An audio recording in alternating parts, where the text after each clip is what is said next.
السلام علیکم ورحمت الله وبرکاتو. د ویډیو په توسط باندې ټول ملګرو ته خبر ورکول کیږي.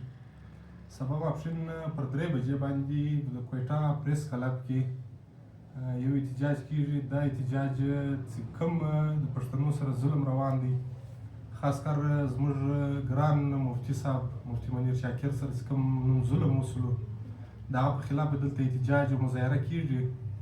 نو د ټولو ملګرو سره دا هیله ده چې پریس کلب کویټا پریس کلب لره ځان ورسوي. زموږ سره په دې کې د پښتون تحفظ مومنټ صوبایي صدر نور باچا، د پی اس او مرکزي صدر، د پی اس اف صدر، ټولو د ګډون اعلان کړی دی چې په دې کې موږ شرکت کوو.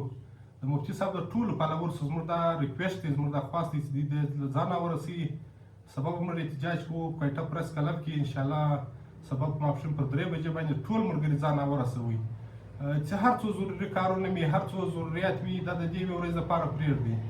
ځکه دښمن د هغه نه حده بې شرمه شوی دی چې موږ باندې هېڅکله زړه نه سوځي. یو ورځ په یو نامه وژني، بل ورځ په بل نامه وژني، نه دې ملا در پرېږدي، نه دې مشر در پرېږدي، نه دې سپین ږیری در پرېږدي. په خپل ښار کې، په خپل وطن کې، په خپل علاقه کې موږ بې عزته یو. نو د ټولو ملګرو سره دا خواست دی سبا ماپښین لازما چې هر څه ضروري کارونه وي دا کارونه پرېږدي. سبا ماپښین 3 بجو لره پریس کلب لره لازما ځان ورسوي. والسلام.